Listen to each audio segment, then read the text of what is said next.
स्वागत है आपका सुहानी कहानी पर, जहां मैं सुहानी आपको सुनाती हूँ रोज एक नई कहानी।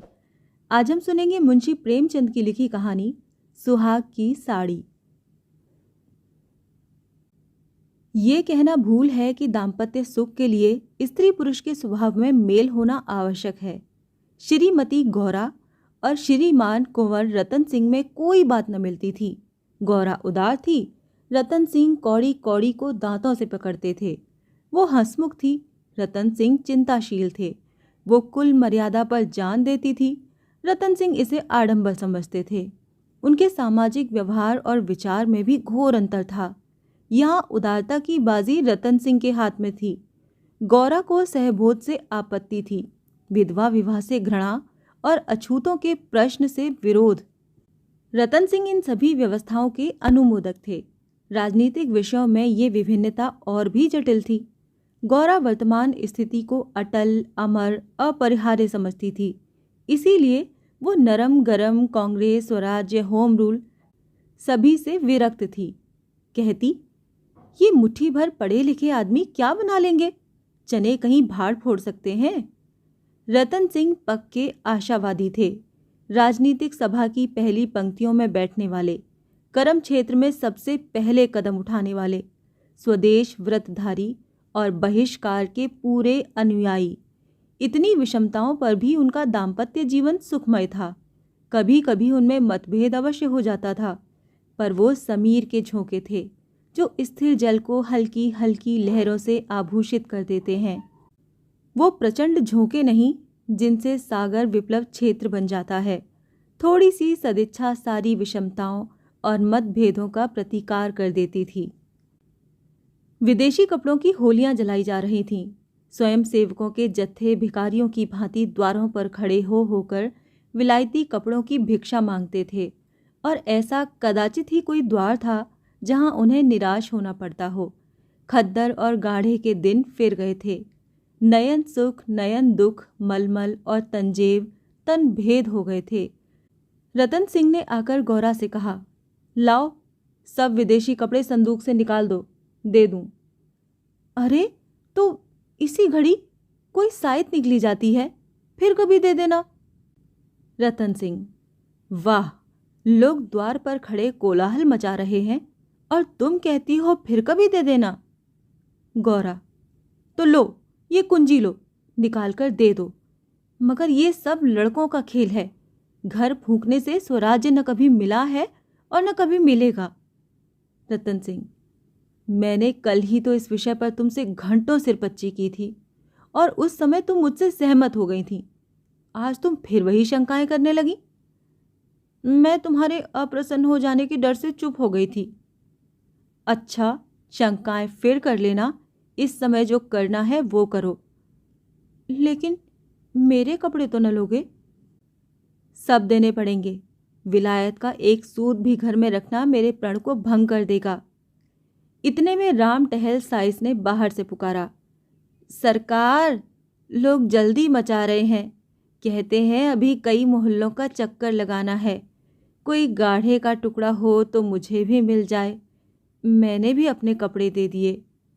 केसर मेहरी कपड़ों की एक गठरी लेकर बाहर जाती हुई दिखाई दी। रतन सिंह ने पूछा, क्या तुम भी अपने कपड़े देने जाती हो? केसर ने लजाते हुए कहा, हाँ सरकार, जब देश छोड़ रहा है तो मैं कैसे पहनूं? रतन सिंह ने गौरा की ओर आदेशपूर्ण नेत्रों से देखा। अब वो विलंब न कर सकी। लज्जा से सिर झुकाए संदूक खोलकर कपड़े निकालने लगी। एक संदूक खाली हो गया तो उसने दूसरा संदूक खोला। सबसे ऊपर एक सुंदर रेशमी सूट रखा हुआ था जो कुंवर साहब ने किसी अंग्रेजी कारखाने में सिलाया था। गौरा ने पूछा, क्या सूट भी निकाल दूं? हाँ हाँ, इसे किस दिन के लिए रखोगी? यदि मैं ये जानती कि इतनी जल्दी हवा बदलेगी तो कभी ये सूट न बनवाती। सारे रुपए खून हो गए। रतन सिंह ने कुछ उत्तर न दिया। तब गौरा ने अपना संदूक खोला और जलन के मारे स्वदेशी विदेशी सभी कपड़े निकाल निकाल कर फेंकने लगी। वो आवेश प्रवाह में आ गई। उनमें कितनी ही बहुमूल्य फैंसी जैकेट और साड़ियाँ थीं। जिन्हें किसी समय पहनकर वो फूली न समाती थी। बास बास साड़ियों के लिए तो उसे रतन सिंह से बार बार तकाजे करने पड़े थे, पर इस समय सब की सब आंखों में खटक रही थीं। रतन सिंह उसके भावों को ताड़ रहे थे। विदेशी कपड़ों का निकाला जाना उन्हें अखर रहा था, पर इस समय चुप रहने ही में कुशल समझते थे। तिस पर भी दो एक बार वाद विवाद की नौबत आ ही गई। एक बनारसी साड़ी के लिए तो वो झगड़ बैठे।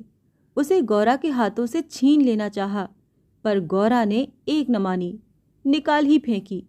सहसा संदूक में से एक केसरिया रंग की तंजेब की साड़ी निकल आई, जिस पर पक्के आंचल और पल्ले टंगे हुए थे। गौरा ने उसे जल्दी से लेकर अपनी गोद में छिपा लिया। रतन सिंह ने पूछा, ये कैसी साड़ी है? कुछ नहीं, तंजेब की है, आंचल पक्का है। तंजेब की है? तब तो जरूर ही विलायती होगी। उसे अलग क्यों रख लिया? क्या वो बनारसी साड़ियों से अच्छी है? अच्छी तो नहीं है, पर मैं इसे न दूंगी। वाह, विलायती चीज को मैं रखने नहीं दूंगा। लाओ इधर। नहीं, मेरी खातिर से इसे रहने दो। तुमने मेरी खातिर से एक भी चीज न रखी, मैं क्यों तुम्हारी खातिर करूं? पैरों पड़ती हूं, जिद न करो। स्वदेशी साड़ियों में से जो चाहे रख लो, लेकिन इस विलायती चीज को मैं नहीं रखने दूंगा। इसी कपड़े की बदौलत हम गुलाम बने। ये गुलामी का दाग मैं अब नहीं रख सकता। लाओ इधर। मैं इसे न दूंगी। एक बार नहीं, 1000 बार कहती हूं कि नहीं दूंगी, नहीं दूंगी। मैं इसे लेकर ही छोड़ूंगा।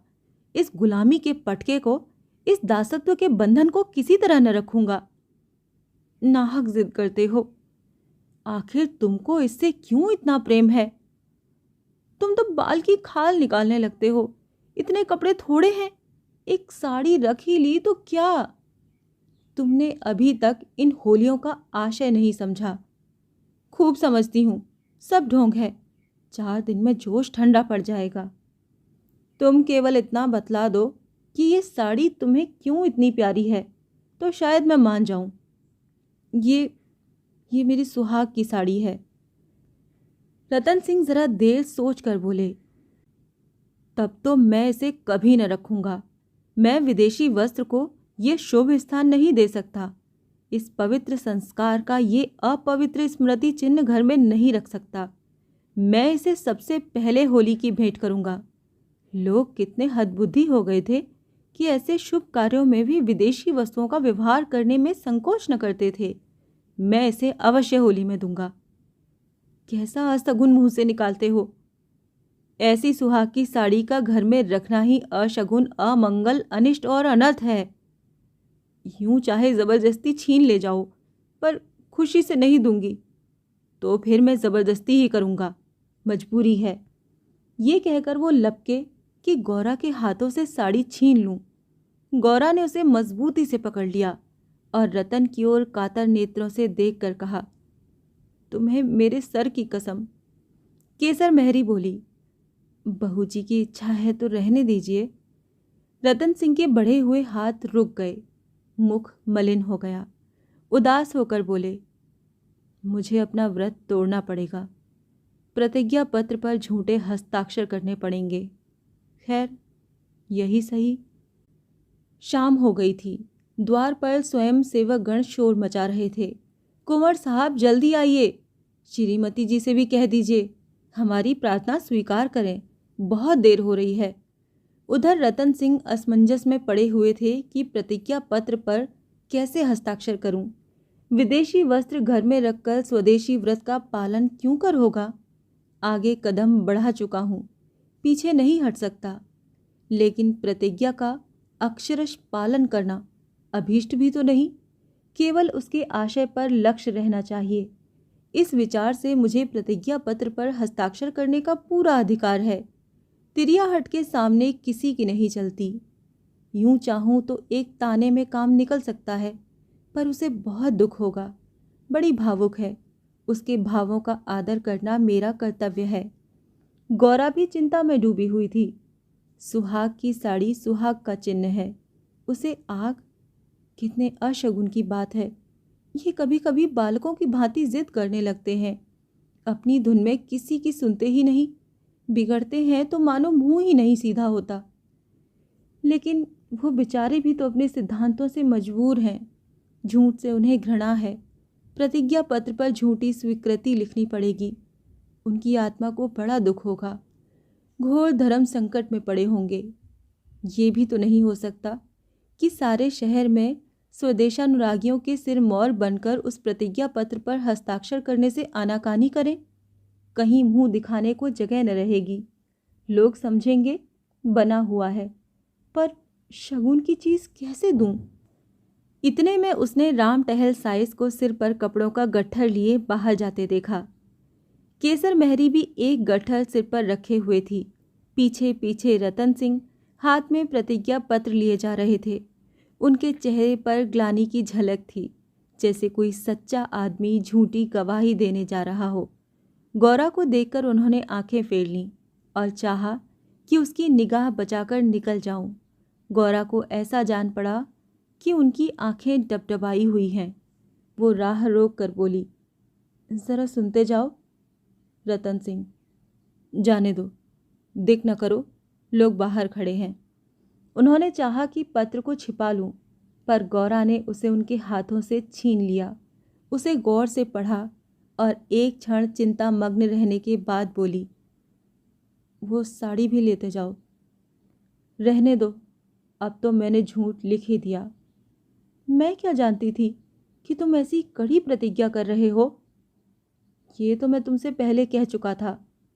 मेरी भूल थी, क्षमा कर दो और इसे लेते जाओ।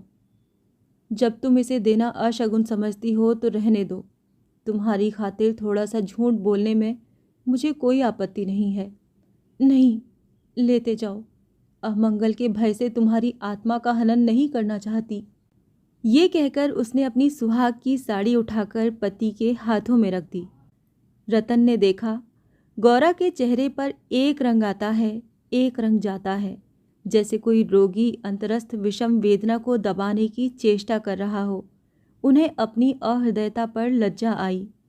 केवल अपने सिद्धांत की रक्षा के लिए, अपनी आत्मा के सम्मान के लिए मैं इस देवी के भावों का वध कर रहा हूँ। ये अत्याचार है।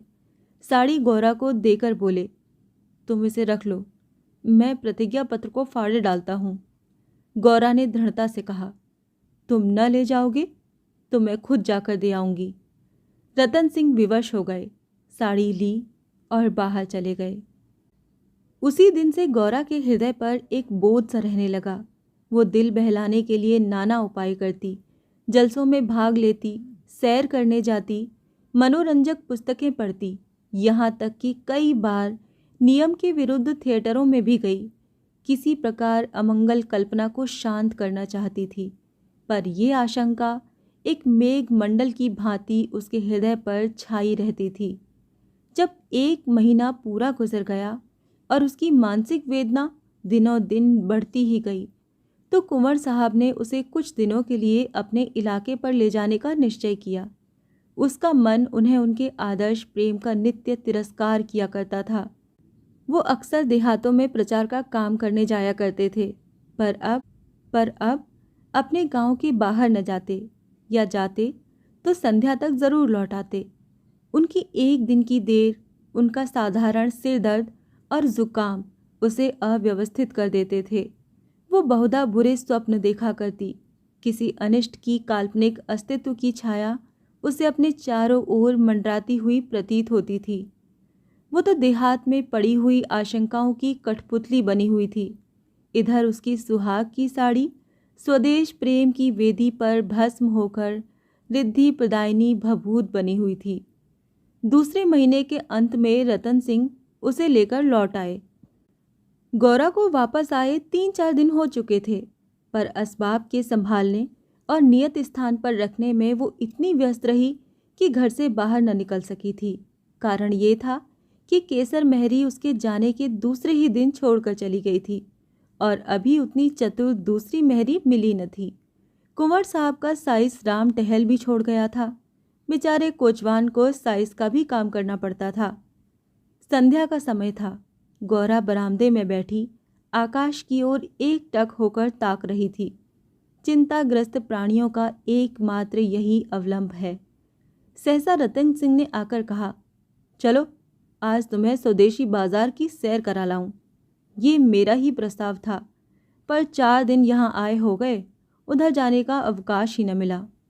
गौरा, मेरा तो जाने को जी नहीं चाहता, यहीं बैठकर कुछ बातें करो। नहीं, चलो देख आएं, 1 घंटे में लौट आएंगे। अंत में गौरा राजी हो गई।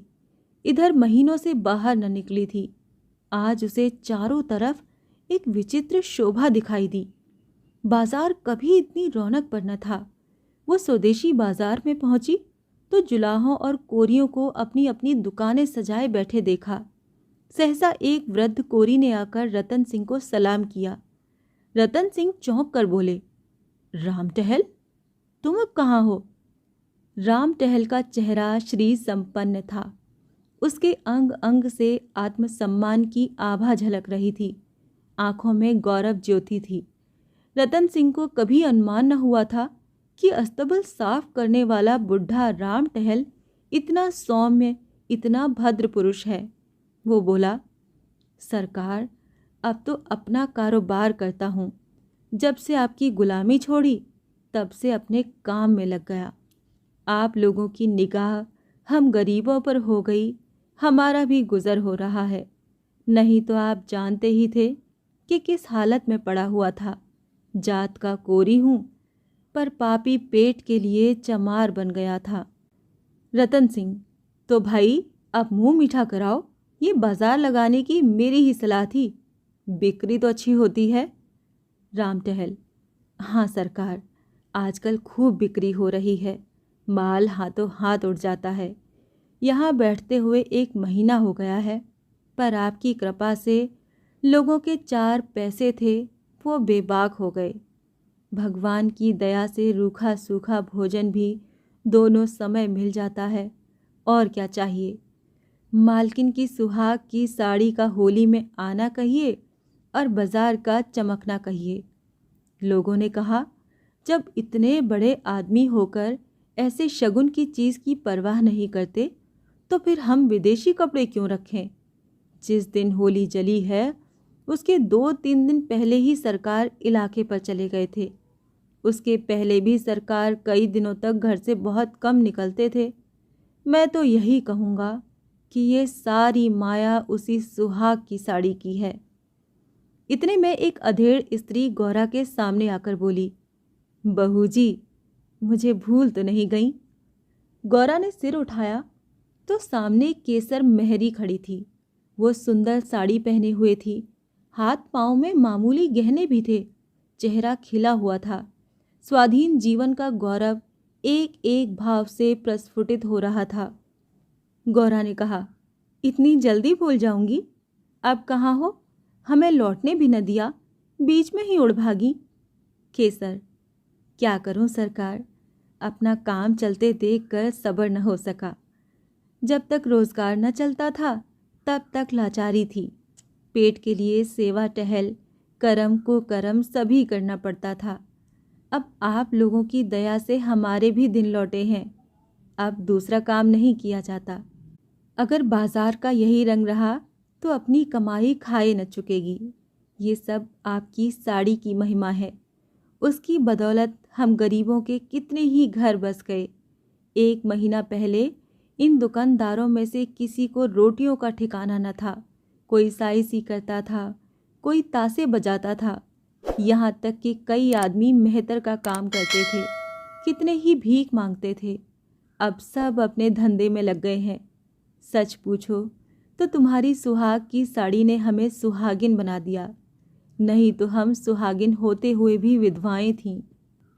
सच कहती हूँ, सैकड़ों ज़बानों से नित्य यही दुआ निकलती है कि आपका सुहाग अमर हो, जिसने हमारी राण जात को सुहाग दान दिया।